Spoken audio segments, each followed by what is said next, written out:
kind of struck me in college coincidentally, and so I took a slight left-hand turn and never really looked back, or haven't looked back yet. I think I'd still like to do medical school as a hobby one day, but in terms of strictly influences, I didn't have too many entrepreneurial influences other than I knew that I wanted to work for myself, and I didn't know if that meant owning my own practice as a doctor or just having my own company, period. Interesting. Yeah. Interesting. That was kind of inborn. Your parents didn't push it, and nobody that you saw was doing it. No, they definitely didn't try to point me in one direction or the other. Just told me to do what I thought I loved. Now you mentioned that you wanted to be a doctor. Does that mean what did you study at school? Was it something to get you onto that doctor track? I was a biochem major at College of Charleston. Yep. Okay, great. And you mentioned that you started your first company during college. Was it at Charleston then? It was at the College of Charleston.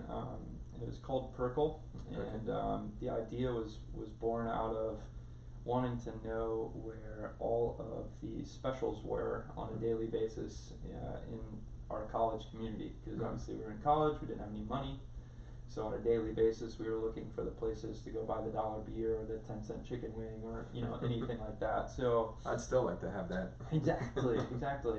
So we built this application. Actually, it started as an Excel spreadsheet, and then that got kind of a pain in the butt to distribute constantly. So I decided that this whole thing needed to live inside of a mobile application. So that's inevitably how it became. So that was about 7 or 8 years ago then, or? That was exactly 7 years ago. Okay.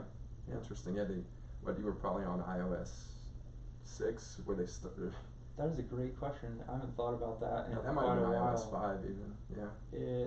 I think it was 5. It was either 4 or 5. And it was back when they were all the one form factor. So that is correct. It was only the easier. 3.5-inch screen at that point. But no Swift, so you were doing it in Objective-C. That's exactly right.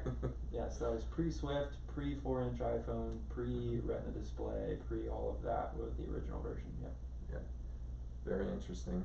And how did you know how to program Objective-C, or did you teach yourself as a result of knowing that you wanted to build a mobile app? No, so we just kind of cobbled it together, the MVP, and once we had proof of concept, I went to kind of raise some money there for it. So we took an initial seed investment with our very cobbled together MVP that we built. And was that just somebody you could convince at the college to put some money in, or? No, so it was actually a gentleman here in Charlotte invested our original round, and that's kind of what kicked us off. Was he just an angel investor? He was, okay. Yeah. So not part of a fund? Nope. How long did you own Perkle? Perkle in total was just right at about 2 years. Okay. Yeah. And what made you decide to exit it? Was there somebody else that wanted to run with it, or? Yeah, there's a company called Foursquare came in, and that was right as they were about to split into Foursquare and Swarm, I believe, is kind of the reason they were starting to hunt around for some things that they could assess, and we essentially became part of their new data initiative for their local data business. Interesting. So how old were you when you sold your company to Foursquare? 22. 22. Wow, that's amazing.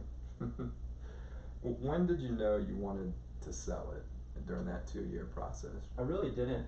We were about to actually roll out to Atlanta, and we were kind of doing a geographical based rollout, and we got to a point where we weren't even actually generating, we weren't cash flow positive, and then we kind of got a knock on the door that said, hey, we'd like to just go ahead and get what you have right now, and so that's great.